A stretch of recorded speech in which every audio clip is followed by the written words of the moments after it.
इससे बहुत कुछ सीखा भी जा सकता है। वीडियो के आखिरी भाग में आपको दिलजीत की लाइफ से 5 लर्निंग दे रहा हूं, जिनको अपनाकर आपकी लाइफ के सितारे भी दिलजीत दोसांझ जैसे चमक सकते हैं। सबसे पहले दिलजीत से क्या सीखना चाहिए मैं आपको बताता हूं। वो है दिलजीत का हम्बल एटीट्यूड।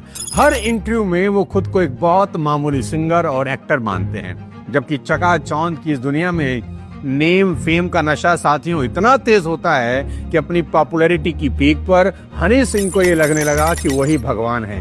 और अपनी उस सोच के लिए हनी सिंह कई बार पछता चुके हैं कि उनकी इस गलती ने उनका करियर बर्बाद कर दिया। पर वहीं दिलजीत 22 साल के करियर में आज भी उसी तरह से शो के बाद पब्लिक के सामने हाथ जोड़कर खड़े होते हैं जैसे वो अपने शुरुआती दिनों में करते थे। तो सीखने वाली बात यह है कि आप कितने भी कामयाब हो जाएं, सफल हो जाएं, हम्बलनेस आपकी बहुत बड़ी पूंजी होती है। दूसरी चीज जो आप दिलजीत से सीख सकते हैं और वो है रिलेशनशिप बिल्ड करना। किस्सा कुछ ऐसा है कि जब करण जौहर अपनी फिल्म में दिलजीत का एक गाना लवर इस्तेमाल करना चाहते थे, तो उन्होंने दिलजीत को फोन करके गाने की कीमत पूछी। तो दिलजीत ने करण से कहा कि पाजी आप पूछ भी क्यों रहे हो, आपका गाना है, आपका हक है, कर लो इस्तेमाल।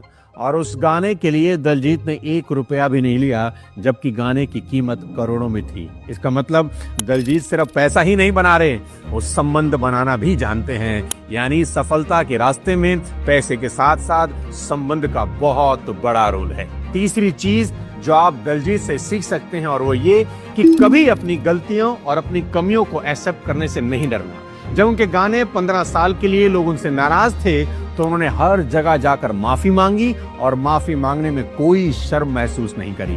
इसी तरह किसी भी इंटरव्यू में अगर उन्हें अंग्रेजी का कोई शब्द समझ में नहीं आता तो वो खुलकर इसका मतलब पूछ लेते हैं और ये कबूल करते हैं कि उनकी अंग्रेजी बहुत ही खराब है। यही कारण है कि जहां एक तरफ पाकिस्तानी क्रिकेटर की खराब इंग्लिश का दुनिया मजाक बनाती है, तो दिलजीत को इंग्लिश ना आने पर वही दुनिया उनसे बेपनाह मोहब्बत करती है। इसलिए सबसे बड़ा सबक यही है कि जो आपको नहीं आता उसका अज्ञाता बनने की कोशिश ना करें, अपनी गलती को एक्सेप्ट करके उसे ठीक करने पर जोर दें। चौथी चीज जो आप दिलजीत से सीख सकते हैं और वो ये दूसरों को इज्जत देना। मेरी नजर में ये दिलजीत की सबसे बड़ी खूबी है, क्योंकि जितनी इज्जत आप दूसरे को देते हैं उससे कहीं ज्यादा इज्जत आपको वापस लौट कर मिलती है। दिलजीत आज भी अपनी कामयाबी की वजह म्यूजिक प्रोड्यूसर राजिंदर सिंह को मानते हैं, क्योंकि उन्होंने ही दिलजीत को पहला ब्रेक दिया था। वो आज भी लाइव शो में मशहूर पंजाबी एक्ट्रेस नीरू बाजवा को क्वीन कहकर बुलाते हैं, क्योंकि वही उनकी पहली हिट फिल्म की हीरोइन थी। वो अपने शो में सिद्धू मूसेवाला को ट्रिब्यूट देते हुए उनका फेवरेट स्टेप